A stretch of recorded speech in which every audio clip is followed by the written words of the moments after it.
Assalamualaikum warahmatullahi wabarakatuh.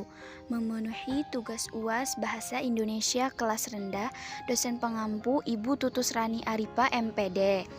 Perkenalkan, nama ulun Nur Ainah dari PGMI Reguler Semester 4 Banjarmasin. Dari Universitas Islam Kalimantan Muhammad Arsyad Al-Banjari. Keterampilan berbahasa, khususnya kali ini membahas tentang membaca. Membahas tentang pengertian membaca, tujuan membaca, fungsi membaca, jenis-jenis membaca, metode membaca, strategi membaca, dan tahap-tahap yang dilakukan hubungan dengan komunikasi efektif, serta tahap-tahap yang masuk ke materi membaca. Pengertian membaca. Membaca merupakan kegiatan atau proses menerapkan sejumlah keterampilan teks bacaan dalam rangka memahami isi bacaan tersebut. Tujuan membaca sebagai sarana untuk mendapatkan informasi. Fungsi membaca dapat memecahkan berbagai masalah, dapat mengantarkan seseorang menjadi cerdik dan pandai. Jenis-jenis membaca. Membaca nyaring, kegiatan membaca dengan menyuarakan tulisan yang dibacanya dengan ucapan dan intonasi yang tepat agar pendengar dan pembaca dapat menangkap informasi yang disampaikan. Membaca dalam hati, kegiatan membaca yang dilakukan dengan tanpa menyuarakan isi bacaan yang dibacanya. Tahap-tahap yang dilakukan dalam membaca. Persiapan untuk membaca. Proses membaca tidak dimulai dengan membuka buku dan langsung membaca, akan tetapi melalui sebuah persiapan.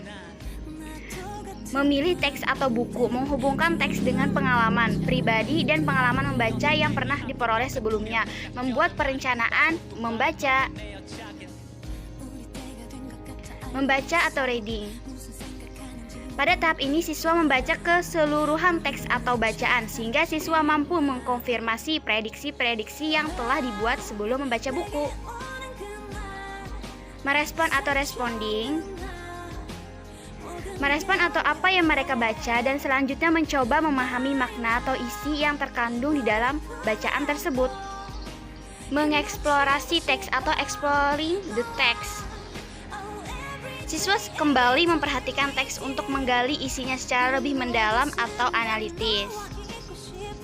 Memperluas penafsiran dan mengaplikasikannya atau extending the interpretation. Memperluas penafsiran atau interpretasi. Hubungan dengan komunikasi secara efektif.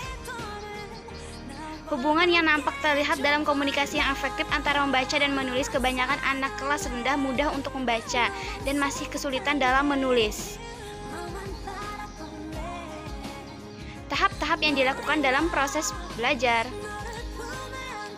Kelas 1, tema 1, subtema 1, pembelajaran 2. Buku halaman 17.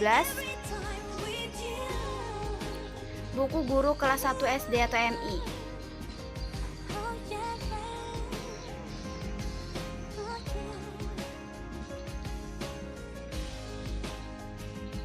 Pembelajaran 2.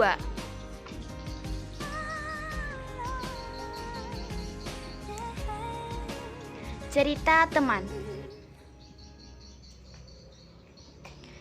Siswa diminta untuk memperkenalkan diri dan diwajibkan mengingat nama-nama panggilan teman sekelasnya, agar satu sama lain sudah mengenal nama-nama temannya.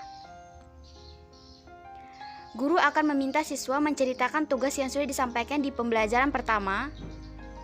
Tugasnya menceritakan hal apa saja yang sudah dilakukannya untuk membantu orang tua di rumah.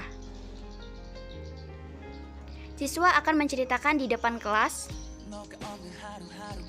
Setelah semua sudah bercerita, pembelajaran pun berakhir untuk pembelajaran bahasa Indonesia kelas rendah, khususnya kelas 1.